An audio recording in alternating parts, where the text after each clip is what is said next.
Hi friends, welcome back to my channel. I hope that you're all well and looking forward to the summer. Today's video is my summer TBR and I'm going to be chit-chatting about all of the books that I want to read this season. I've had a lot of new subscribers this week, so I wanted to say welcome.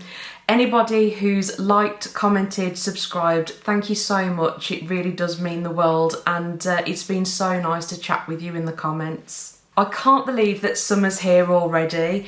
I enjoy reading books all year round, but there's something about reading in the summertime that just hits different. By the pool, on the beach, in the garden, I just love it. This year I'm going away for a week in the UK. We've rented a holiday cottage that overlooks a lake. It was definitely giving me One Golden Summer vibes, but it looks really nice and I'm sure I'm going to find a great reading spot and I'll be taking a fair few books with me for sure. The books I'm going to be showing you today are books that I want to get to over June, July and August. I'm not going to call them recommendations because obviously I've not read any of them yet, but I'm really excited about all of the books on my list and I'm pretty confident that there's going to be some highly rated ones, maybe even some 5-star reads in there. So grab yourselves a drink, get comfy and let's get into it. First up we have Atmosphere by Jenkins Reid, and I've read quite a few of her books now and absolutely love her writing style. This one is one that I've pre-ordered and it comes out on the 3rd of June, but it's a highly anticipated read for me. It's set in 1980 and the female main character is starting her training to become an astronaut at a space centre in Houston alongside some other people. I'm really intrigued by this book because the setting is going to be very different from anything that I've read before, but I'm also intrigued by the time period and I think that's been picked potentially with a purpose. Obviously what's acceptable in the workplace, acceptable behaviour in the workplace now is very different to what was acceptable behaviour in the 1980s. So I imagine that, you know, those sort of social norms usually play a part in her books and the time period that she chooses to set them in. So I'm so excited for this. I cannot wait to get stuck into it as soon as it arrives next week. Next we have Sounds Like Love by Ashley Poston. Now I've not read much magical realism before, but I did read The 7 Year Slip in May and absolutely loved it. So I'm keen to read some more of her books. The main character in this one is a songwriter, and after some writer's block, a song does come to her in a mind sort of half finished with an imagined voice that she just cannot forget. A man with said voice turns up in real life and they try to write and finish this song together, but they cannot agree on anything. So it sounds like a really fun read and this is another one that I've pre-ordered. I think it comes out on the 17th of June, but one that I'm very much looking forward to reading. Next up is Caught Up by Navessa. This is another new release that I've pre-ordered and I think it comes out on the 10th of June. It's the second book in the Into the Darkness series, which is a dark romance, and I've read the first book, Lights Out, in May and I really enjoyed it and found it very entertaining. This book is Junior's story. We did meet him in Lights Out, he's Ali's cousin, and I believe this is going to be a second chance romance, which, as you know, I'm a fan of those. I do tend to really enjoy them. I think I'm also going to be picking up the audiobook because Teddy Hamilton's done it and he's one of my favourite narrators. I also want to read Problematic Summer Romance by Hazelwood, and this follows on from Not in Love, where we first meet Connor and Maya as supporting characters, but this is their story and I'm absolutely here for it. It's brother's best friend trope. I think that Maya's had a crush on Connor for the longest time. It's in a wedding setting because the first couple are getting married, and it's also going to be forced proximity and an age gap romance. Maya is 23, Connor is 38, so there's a good 15 years between them, and who doesn't love an older man? Hazelwood does tend to write quite spicy books, so I think this is going to be the perfect summer read and I cannot wait to get started on it. Next up I have Summer in the City by Aster. Now I've not read anything by Aster before, but I know this author is very well known and loved for her Light Lark series, which is YA fantasy. I believe this is her first romance novel, and it didn't come out too long ago. I want to say the beginning of May, but very much looking forward to reading this. It's set in New York City, and some of the tropes include billionaire, enemies to lovers, fake dating, forced proximity, and I know that there's some spice in this as well, so sign me up, it sounds right up my alley. Next I have The Favourites by Layne Fargo, and this is about two figure skaters who are a formidable duo on the ice. They're absolutely at the top of their game until some sort of incident happens at the Olympic Games and their partnership is just damaged beyond repair, but nobody knows really the true story about what has happened. I'm assuming this is a romantic relationship as well as a professional one, so there could be a lot more to it. I think there was like rumours at the time, but nobody really knows sort of the ins and outs of it. So 10 years later, there's a tell-all documentary coming out, and this documentary has really piqued the public's interest back into the story of what happened. And I think it's going to be interview style. I've read Daisy Jones and the Six, and also The Seven Husbands of Evelyn Hugo by Taylor Jenkins Reid. Those books were in an interview style and I loved them. I think they were both 5-star reads for me. So I've got high hopes that I'm going to really enjoy this. And I think that it's very different from other sports romances that I've read before. I also picked up Promise Me Sunshine by Cara, Bastone, and she's another new author for me, but I'm very much looking forward to reading this. So Layne has lost her best friend and she's really suffering with grief. Her parents are really worried about her, but she's trying to avoid everybody, and the only thing that she can really tolerate at the moment is babysitting 7-year-old Ainsley. There is some sort of bucket list. I think it's designed to sort of help her to enjoy her life again. I'm not sure how that list comes into play though, whether it's something that's left by her best friend for her or whether somebody else has put this list together to try to help her. So I'm intrigued about, you know, how this list materialises. Ainsley's uncle is around a lot when Layne is babysitting her, and he doesn't have the best relationship with his sister or his niece, and I think that's something that he, you know, wants to change and definitely wants to improve, but I don't think he's sure how to do that. So the uncle and Layne make some sort of agreement that Layne will help him try and get his relationship back on track with them, and he will help Layne with this list. So yeah, it sounds really intriguing, and I love this cover as well, absolutely gorgeous. The colours are so summery as well, but I'm really intrigued by this and cannot wait to give it a read. Next up I have Gloves Off by Stephanie Archer, and this is the 4th book in the Vancouver Storm series. It's going to be released on the 17th of June.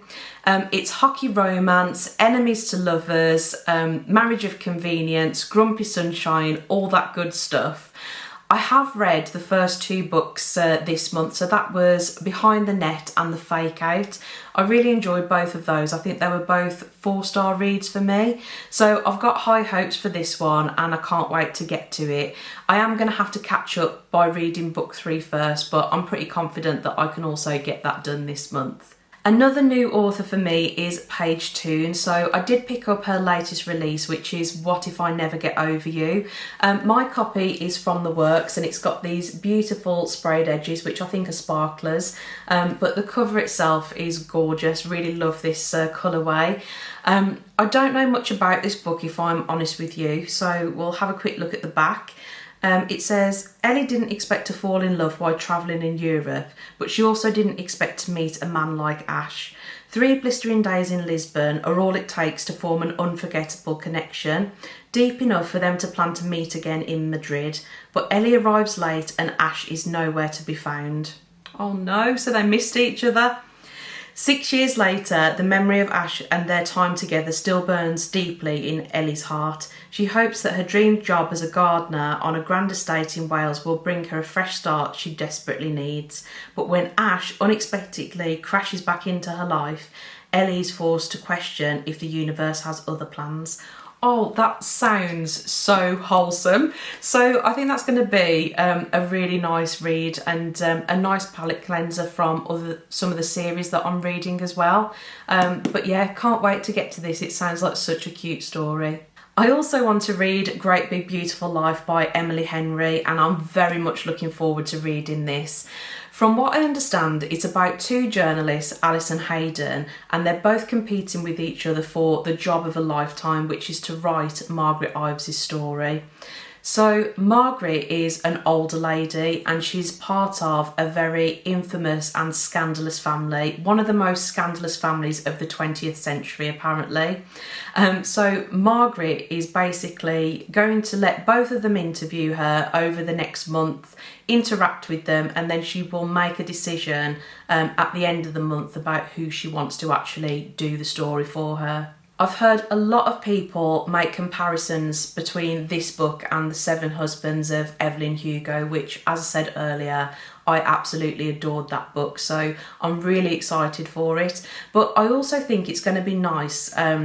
You know, Emily Henry has wrote some really beautiful romance stories and I've enjoyed a lot of her books, but I think it's going to be a nice change to have the romance element, which, let's be honest, we know that it's going to happen between Alice and Hayden. It's going to be rivals to lovers, I'm assuming, but also there's going to be the element that Margaret brings to the table, so some sort of like history or secrets that she's going to reveal about her family, and for that reason I think that I'm going to really love this one. I also picked up Our Infinite Fates by Lauren Stephen, and this is another new author for me, but so many people have been raving about this book on BookTok and BookTube. I wanted to give it a try. I think it's YA fantasy, but I will read a bit at the back for you. So it says, Evelyn has lived countless lives and in every single one she's been killed before her 18th birthday. But in her present life, her little sister needs her in order to stay alive. To save her sister and make it past her 18th birthday, she'll have to 1. Find the centuries-old enemy who hunts her through each life. 2. Figure out why she's being hunted so she can break the curse once and for all. Most importantly, she's going to have to try not to fall in love with them again. So yeah, it does sound really intriguing and very different from books that I've read before, which I like. So another one that I'm really looking forward to trying. Next up, I have The Conditions of Will by Jessa Hastings. Now, Jessa Hastings is very well known for her Magnolia Park series. I've not read that yet. It is on my TBR for later in the year, but up to now, don't know anything about that series. From what I understand, this is part of the Magnolia Parks universe, but it's a standalone from, you know, the original series, so it's okay for me to read this. I'm not going to spoil anything for myself. Let's take a little look at the blurb. So, London-based Georgia Carter has long been estranged from her wealthy, conservative South Carolina family until she gets the text, "Dad's dead." As Georgia returns for the funeral and is reunited with her favourite brother Oliver, she meets his AA sponsor Sam. Georgia and Sam are instantly drawn together, but Georgia can't help notice how her brother looks at Sam, and the last thing she wants to do is hurt her only real family. Tensions rise when their father's will reveals an inheritance to a mysterious stranger. To find out who, and more importantly why, Georgia, Oliver and Sam set off on a road trip to uncover the truth about their father's life. So that to me sounds really intriguing. I feel like I'm gonna start reading this and not want to put it down, or at least that's my hope anyway. But one thing though, just look how gorgeous this artwork is. I know the artwork on my Magnolia Parks books is stunning as well, but maybe it's the same artist that does all of the artwork, but I just think it's fantastic. Really love the covers of these books. Next up, I have The Night and the Moth by Rachel Gillig. I'm very new to Rachel Gillig's writing, but I did read the Shepherd King duology in May and absolutely loved it. So they were One Dark Window and Two Twisted Crowns. I think I rated both at least 4 stars. They were great. I loved them. So I was very keen to pick up her latest release and read some more of her work. I don't know too much about this one, and that's intentional. I want to be surprised. but I do know that it's romantasy. There's a devilishly handsome knight called Roderick and they go on some sort of quest, so sign me up, I'm here for it. I also picked up Silver Elite by Dani Francis, and in the last couple of weeks since this book was released, it's gone absolutely viral on booktok, booktube. Everybody is raving about this book. So there's a big part of me that wants to see whether it really lives up to the hype. From what I know, it's a sizzling enemies to lovers dystopian romance. I've not read anything dystopian in quite a while really, so I think this is going to be great to mix up my reading a little bit. So looking forward to trying it out, and I just hope it meets expectation, because after all these reviews where everybody's raving about it, my expectation is up here now. But I am going to try and go into it with an open mind and enjoy it for what it is. I also want to read Rose in Chains by Julie Soto. It comes out on the 3rd of July, and this is another one that I've pre-ordered. So I've pre-ordered mine from Waterstones, and it's a deluxe copy. It's got the most gorgeous sprayed edges that you've ever seen. I cannot wait for it to come. I will read some of the blurb though, so I can tell you a bit about the story. So it says, "The war is over, the dark forces have won, and the hero who was supposed to save them is dead." So that's quite intriguing to start off with. Captured as a castle is overrun by the enemy, Princess Bryony Rosewood is stripped of her magic and auctioned off to the highest bidder. She's sold to a family known for their cruel control of magic and her long time and unresolved infatuation. Yet despite the horrors of a new world and the role she must learn to play within it, all is not lost. Help and hope may yet arise in the most unlikely of places. So this sounds right up my alley. I cannot wait for this one. I would say of all the books, this is, you know, at least in the top 3 that I'm dying to read. I cannot wait for it to come. Next up, I have The Raven Scholar by Antonia Hodgson, and this is the first book in what's going to be the Eternal Path trilogy. My copy is from Waterstones, and it's got these absolutely stunning sprayed edges, but another romantasy. As I said, I just can't get enough. Absolutely love stories like this, and the plot did intrigue me. So I think that the current Emperor's reign is coming to an end, and traditionally 8 warriors compete in a contest in order to establish who is going to be the next emperor. But one of the contestants is murdered. So Nima has been tasked in finding the murderer essentially, but it does say there's other dark forces at play, which does sound ominous. It sounds intriguing. I love when there's competitions in fantasy books as well. So I cannot wait to read this. It sounds brilliant, and it's been on my list to read for the last couple of weeks. I can't wait to get to it. Jumping back into romance, the next one I want to talk about is It's a Love Story by Annabel Monaghan. Now, another new author. I've not read any of her books before, but I know a lot of people have been excited for this one to come out. I was hoping it was going to arrive on the 29th of May, but it's now showing to come between sort of the last week of June and early July. So I'm not sure if there's been some sort of problem with the the paperback copies, but I think that the Kindle version is available now. The main character, Jane, does not believe in true love. In her younger years, during her teens, I think she was an actress in a very, very successful sitcom, and she's not been able to sort of shake off that role. Now she's older, she's a creative exec, I'm assuming in some sort of film or TV studio, but she's very much wanting to prove herself by getting her next project greenlit. So much so, she's actually told a big fat lie. There's a guy who works there, I think it's a cinematographer, who I think she had a crush on, but at the moment, well, he's described as pompous, so I'm assuming this guy just gets under her skin, rubs her up the wrong way, and she wants to just stick it to him, is how I've interpreted it. And the big lie she tells is that this famous pop musician is going to write a song for the script. Now, I think the pop musician is somebody that she does know and had some sort of romantic history with. I don't know whether she had like her first kiss with him when she was younger.